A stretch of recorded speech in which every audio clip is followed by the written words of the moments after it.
Hello everyone, welcome back to our channel lovely moments. চুল ঝলমলে এবং স্বাস্থ্যোজ্জ্বল হওয়াটা কিন্তু অনেকটা ডিপেন্ড করে বয়স, বংশধারা এবং ডায়েটের উপর। আর ডায়েট কন্ট্রোলটা তো আমাদের হাতেই থাকে।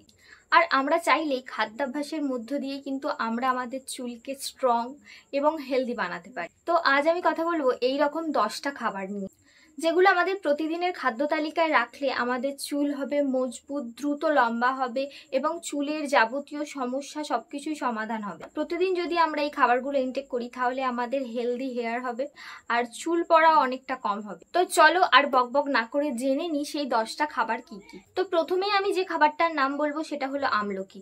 আমরা সবাই জানি আমলকি আমাদের চুলের জন্য কতটা উপকার। আমলকিতে থাকে প্রচুর পরিমাণে ভিটামিন সি এবং আয়রন, যেটা আমাদের চুলকে ঝলমলে করে, চুল ওঠা কমাতে সাহায্য করে, দ্রুত চুলকে লম্বা করতে সাহায্য করে, সেই সাথে চুল ভেঙে যাওয়ার প্রবণতাটাকেও কম করে। 2 নম্বর আমি যে খাবারটার কথা বলবো সেটা হলো টমেটো। টমেটোমে থাকে ক্যারোটিনসেড, যেটা আমাদের চুলের ভেঙে যাওয়ার যে প্রবণতাটা থাকে সেটা কমাতে সাহায্য করে এবং চুল যে ফেটে যায় আমাদের, সেই চুল ফেটে যাওয়ার প্রবণতাটাকেও কমায়। তো যাদের এই প্রবলেমগুলো আছে তারা যদি প্রতিদিন তোমাদের খাদ্য তালিকায় টমেটোকে রাখতে পারো তাহলে তোমাদের এই যে প্রবলেমগুলো আছে, চুল ফাটা, চুল ভেঙে যাওয়ার সমস্যা, এগুলো আর থাকবে না। 3 নম্বরে আমি যে খাবারটার নাম বলবো সেটা হলো বিভিন্ন ধরনের বীজ, যেমন chia seed, pumpkin seeds, sunflower seeds. তো এই সিডস বা বীজগুলো যদি আমরা প্রতিদিন আমাদের খাদ্য তালিকায় ইনক্লুড করতে পারি তাহলে আমাদের চুল হবে ঝলমলে, দ্রুত লম্বা হবে। তোমরা এগুলো খুব সহজেই দোকানে পেয়ে যাবে। রোজ যদি আমরা আমাদের খাদ্য তালিকায় এই বীজগুলো রাখতে পারি তাহলে এগুলো তো ভীষণ ভালো কাজ করে, ম্যাজিকের মতো কাজ করে একেবারে। 4 নম্বরে আমি যে খাবারটার কথা বলবো সেটা হলো ডিম। ডিমে প্রচুর পরিমাণে থাকে প্রোটিন, বায়োটিন, যেটা আমাদের চুলের ড্যামেজের হাত থেকে অনেকটা রক্ষা করে আর চুলকে দ্রুত লম্বা হতে, স্বাস্থ্যোজ্জ্বল ও ঝলমলে হতে সাহায্য করে। তোমরা তোমাদের খাদ্য তালিকা অবশ্যই ডিমকে রেখো। 5 নম্বরে আমি যে খাবারটার কথা বলবো সেটা হলো পালং শাক। পালং শাকে প্রচুর পরিমাণে বি কমপ্লেক্স থাকে, সেই সাথে থাকে আয়রন, জিঙ্ক, যেটা আমাদের চুলের গোড়াটাকে মজবুত করে, সেই সাথে আমাদের স্ক্যাল্পকে অনেকটা হেলদি রাখতে সাহায্য করে। তাই যে সিজনে বেশি পালং শাক পাওয়া যায় অবশ্যই তোমরা তোমাদের খাদ্য তালিকায় প্রতিদিন পালং শাকটা রাখার চেষ্টা করো।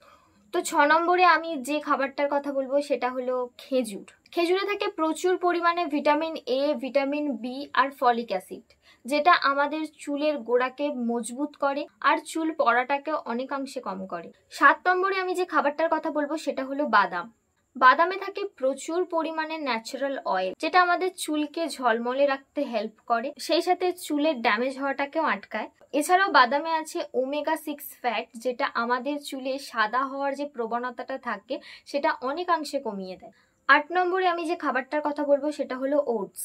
ওটসে থাকে প্রচুর পরিমাণে প্রোটিন, ফাইবার, ম্যাগনেসিয়াম ও বায়োটিন, যেটা আমাদের চুলকে খুব দ্রুত লম্বা করতে সাহায্য করে। আর প্রতিদিন যদি আমরা আমাদের খাদ্য তালিকায় ওটসকে অ্যাড করতে পারি তাহলে আমাদের চুলের যে সমস্ত সমস্যাগুলো থাকে সেই সব সমস্যাগুলো সমাধান হবে। তো তোমরা অবশ্যই তোমাদের খাদ্য তালিকায় ওটসকে রাখতে পারো। যাদের চুল লম্বা হচ্ছে না, এইসব প্রবলেমগুলো আছে, তাদের জন্য তো ওটস খুবই ভালো কাজ করে। 9 নম্বরে আমি যে খাবারটার কথা তোমাদেরকে বলবো সেটা হলো গাজর। আমরা সবাই জানি গাজরে থাকে ভিটামিন এ, এটা আমাদের চুলকে ঝলমলে এবং দ্রুত লম্বা করতে সাহায্য করে। আর প্রতিদিন যদি আমরা আমাদের খাদ্য তালিকায় একটা করে গাজর রাখতে পারি সেটা আমাদের হেয়ার হেলথের জন্য খুবই উপকার। আর সবার শেষে আমি যে খাবারটার কথা তোমাদের বলবো সেটা হলো রাঙালু বা মিষ্টি আলু। রাঙালু বা মিষ্টি আলুতে থাকে আয়রন, বিটা ক্যারোটিন, পটাশিয়াম ও কপার। এইসব উপাদানগুলো থাকার কারণে আমাদের চুলের গোড়াটাকে অনেক বেশি মজবুত করে আর চুলের ড্যামেজ হওয়ার হাত থেকেও রক্ষা করে। তো আমরা যদি প্রতিদিন আমাদের খাদ্য তালিকায় রাঙালু বা মিষ্টি আলুকে রাখতে পারি তাহলে আমাদের চুলের যে সমস্ত সমস্যাগুলো আছে সেই সব সমস্যাগুলো সমাধান হবে। এই যে 10টা খাবারের নাম আমি তোমাদের বললাম, তোমরা অবশ্যই তোমাদের খাদ্য তালিকায় এই 10টা খাবারকে রেখো। তোমরা অনেকেই আছো যারা অনেক হোম রেমেডি ইউজ করেছো, অনেক শ্যাম্পু ইউজ করেছো, অনেক কিছু ইউজ করার পরও কোনো রকম কোনো কাজ হয়নি। আমাদের যদি ইন্টারনাল হেলথই না ভালো থাকে তাহলে কি করে হবে বলো? আগে তো ইন্টারনাল হেলথটা ভালো করতে হবে। তো চুলের বাইরে থেকে আমরা যা কিছু ইউজ করি না কেন, চুলের জন্য যে খাবারগুলো ভালো সেগুলো যদি না আমরা ইনটেক করি তাহলে কোনো কিছুতেই কোনো কিছু কাজ হবে না। তো হোপফুলি আমার এই ভিডিওটা তোমাদের অনেক কাজে লাগবে যাদের এই প্রবলেমগুলো আছে। তো এই খাবারগুলো ইনটেক করলে তোমরা এই সমস্যা থেকে মুক্তি পাবে। তো এই ছিল আজকের ভিডিও। আই হোপ তোমাদের ভিডিওটা অনেক কাজে লাগবে। যদি আমার ভিডিওটা ভালো লেগে থাকে এবং যদি মনে হয় চ্যানেলটা সাবস্ক্রাইব করা যেতে পারে তাহলে অবশ্যই আমার চ্যানেলটা সাবস্ক্রাইব করে দিও।